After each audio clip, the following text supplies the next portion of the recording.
Ano naman alo? Siya yun napatal sa orasyon na itong kuan ba, kalaban na mo. Yun mga idol. Kararating lang namin dito kay kay Lolo, kasama ko si si Lando. Pagdating namin kanina mga idol, biglang nagwala si Lando. Ginamot ni Lolo. Pinano namin siya sa may poste, tinalian para hindi makagalaw ng masyado ba. Nahirapan kami ni Lolo dahil dalawa lang kami. Nahirapan kaming pigilan ba dahil sobrang lakas. Ang pumasok pala mga idol kay Lando yung nakalaban namin. Kaming tatlo ni Jipot. May sinabi si Lolo tungkol dun sa tao na yun. Ang sabi ni Lolo, yun daw yung mortal niyang kalaban dati. Nung pa si Lolo, aktibo pa sa bundok at aktibo pa sa pagiging ermitanyo. Yun daw yung tao na yun, ang mortal na kalaban ni Lolo. Akala kasi ni Lolo wala na yun, patay na dahil matagal na wala. Nagulat nga si Lolo dahil nakita niya, bigla daw bumalik at sabi niya wag daw kaming kumpiyansa dahil sobrang lakas ng orasyon ng demonyo na yun.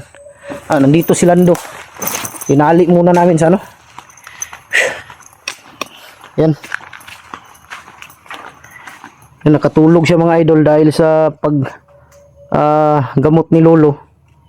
Pero ingon sabi ni Lolo na daw, hindi pa rin daw kami kumpiyansa dahil babalik pa daw yung papasok sa kanya. Bubalik pa tolo? Balik pa.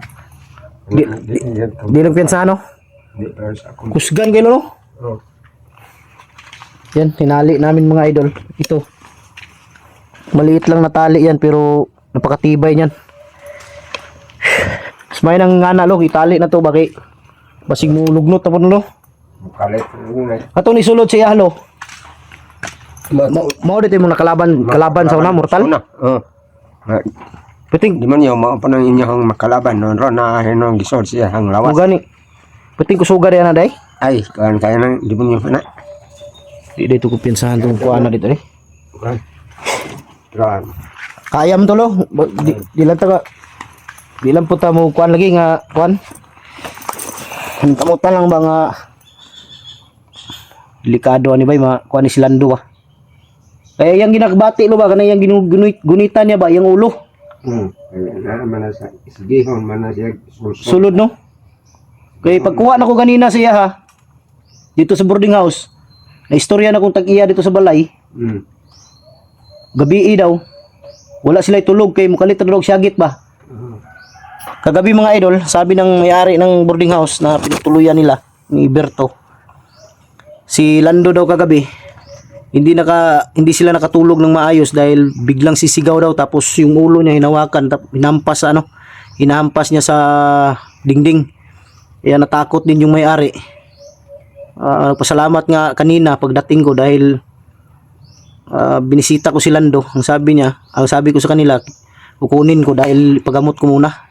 Salamat sila para magamot daw. Hapit nga buslot ang ilang kanlo eh. Ang ilan ng mga bongbong dito. Nagwala man. Gibralbunal yung ulo sa plywood ba. Sa kasakit siguro unsa ba? Gani. Dalagin ako nung dali ko kay gikan pa mong dito sa kuan. Galing pa ko doon sa mga idol doon sa boarding house din ni Kidlat. Pagdating ko nabutan ko doon si Apong Igoy at si Berto. Mabuti na lang okay na yung kalusugan ni Kidlat pero kailangan pa rin ng kailangan pa rin ng sabi ko sa kanya. Kung may nararamdaman ka pa, wag mo munang pilitin na umakyat ng bundok para mag-explore dahil baka bigla kang manghina na naman. Pero aakyat daw talaga dahil may kukunin na importanteng bagay na gamit niya noon nung kami pa ay magkalaban. Nagpasalamat ako mga idol dahil kami ay muling nagkita, nag-usap, nagkapatawaran, inayos namin yung gusot namin. Hindi naman talaga maiwasan yan sa mga magkakaibigan. Meron talagang ganyan. Pero importante dyan maayos, hindi na lumala ba. Dahil sino lang naman yung magtutulungan kundi kami lang.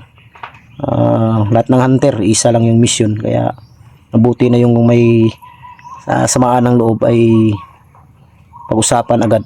Huwag nang idaan sa sa init ng ulo para hindi lumala. Medyo naano din ako kanina mga idol. Pagdating ko medyo parang inano din yung puso ko ba. Siyempre dahil lalo na kaya pong Igoy, unang pasok ko sa Banwag, siya yung unang nakita ko. Siya yung unang tumulong sa akin bago ko nakalaban si Kidlat. Kaya nagpapasalamat din ako kaya pong Igoy. Gusto niyang mag-vlog pero ang problema wala siyang cellphone. Kaya cellphone yung importante sa kanya. Gusto niya na makatulong ba. Sabi ko sa kanya, huwag kang mag-alala, baka may magkusang loob magbigay sa iyo. Hintayin natin ang tamang pagkakataon na mabigyan ka ng panibagong cellphone. Yan. Tinalian ni Lolo mga idol. Yan, baka magulat kayo kung may tali siyang pula ngayon. Ito, may orasyon yan, bendisyon ni Lolo yan kanina. Tinalian ni Lolo para hindi masyadong yung masamang pumapasok sa kanyang katawan. Kaya ito'y nilagay ni Lolo. May orasyon yan, di basta-basta. Para hindi daw masyadong makapasok sa loob ba.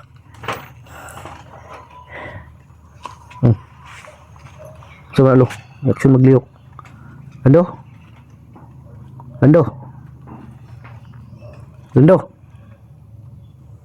Balik na punlo. Balik na punlo. Isa lo. Tabangan ta dia. Isa. Si matanggal ang isip ba?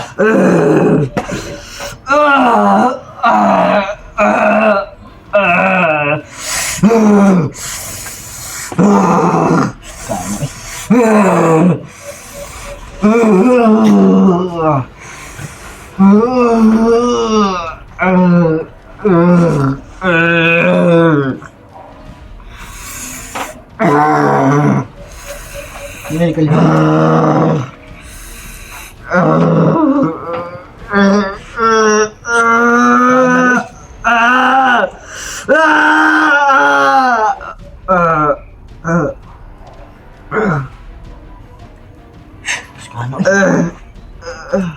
Ando.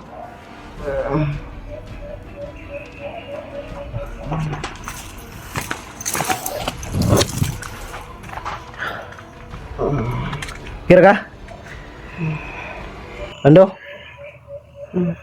Kira ka? So, siya.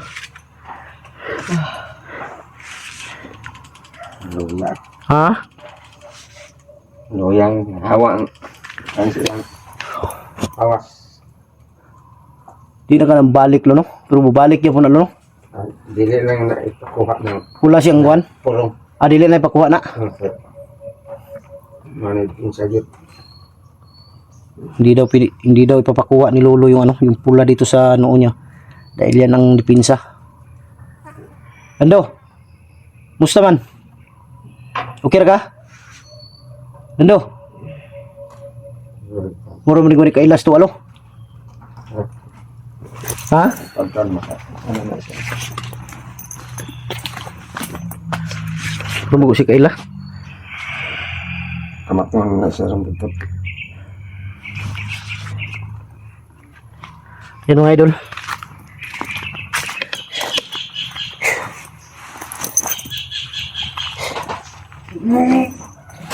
Sabi na. Na, suka magdugo lo. Kaya ba yun? Ano naman alo? Ingat man yun kasukan siya.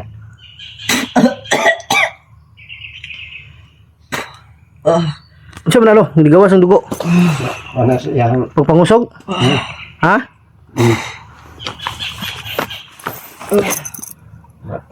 Wala niya. Ang damay, duyang landoy. Siya yun napatal sa orasyon na itong kuan ba, kalaban mo. Siya yun naigo lo no? naigo man kulo pero wala kayo kuan ba? Wala kay kadulot. Kay katong gihatag nimo nga kwintas ba? Namaan ako mga idol pero hindi talaga masyadong ano sa katawan ko dahil sa gimat na binigay ni Lolo. Ito lang si Lando dahil walang gimat na dala ba. Ang sabi din ni Lolo kanina na si Lando daw gawan to ni Lolo mamaya ng ano ng sa tulok kwintas lo. Kwintas daw para suot-suot ni Lando ba. Di sana to tanggalag pisik lo. Makamat ko na siya, makailang na siya sa imo. Dili sana to tanggalan niya pisik. Ayun, hindi daw muna kami tanggalan ng ano mga idol, ng tali. Sabi ni Lolo.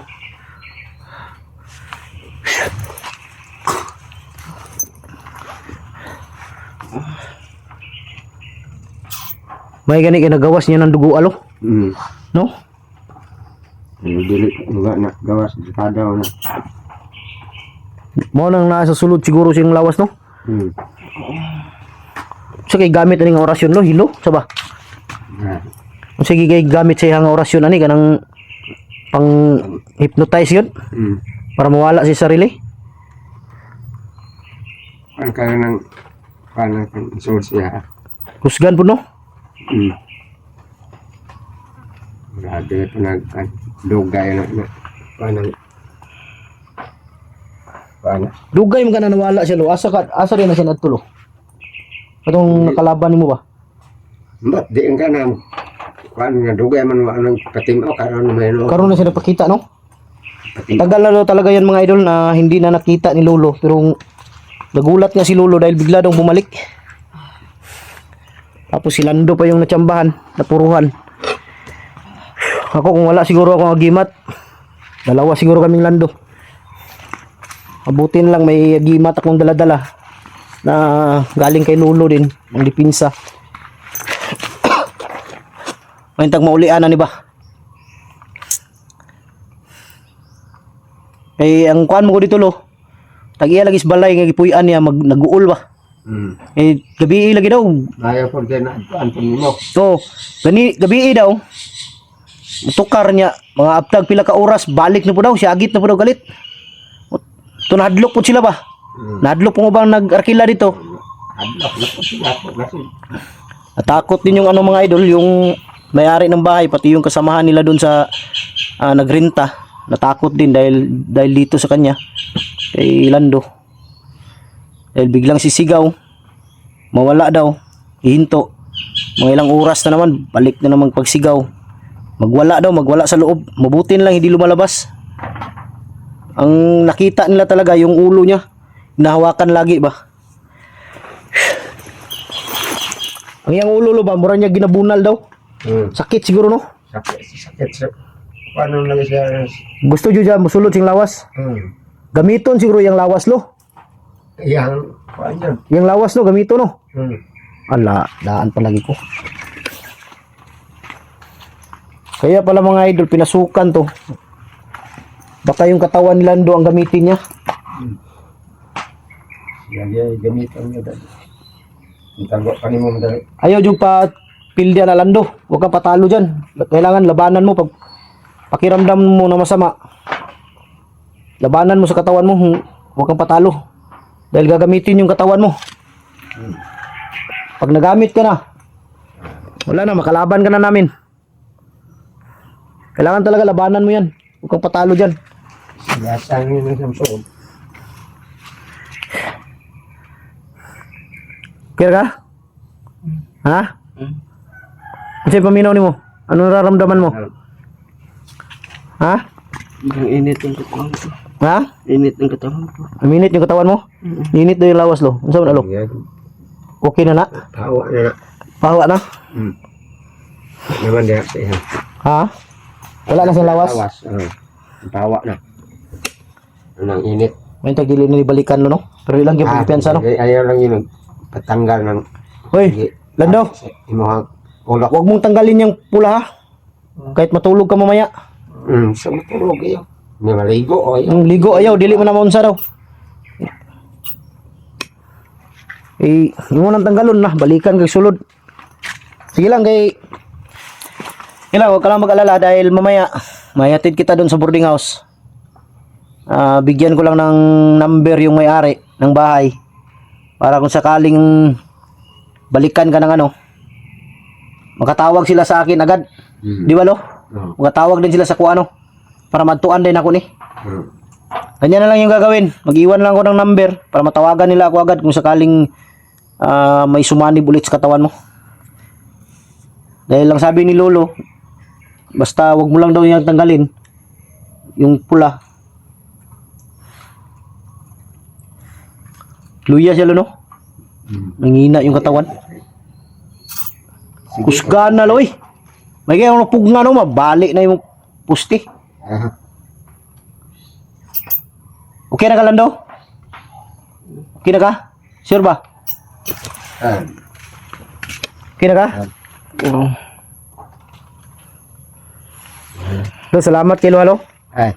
Yeah. Yawan. Pasensya kayo katong birthday nimo ba nga wa ko kabalik kay napoy emergency nga akong giadto. Sige. Yung mga idol sobrang saya ni Lolo nung birthday niya. Salamat siya ba dahil may first time niya magkaroon ng ganun kadaming handaan. Sobrang saya ni Lolo nung araw na yun. Ang problema lang ako malis ba dahil may emergency din akong pinuntahan. Di sana ito tanggalan no. Relax na ito kadali. Yun mga idol, abangan yung video na to. At pantayan muna namin si Lando kung ano yung magiging action ngayon ni Lando. Sabi ni Lolo, hindi daw muna tanggalan ng ng tali para kaskaling may babalik na masamang espiritu papasok. Nakatali pa rin siya. Hindi siya makapinsala ba. Yan, maraming salamat. God bless ating lahat. I love you all.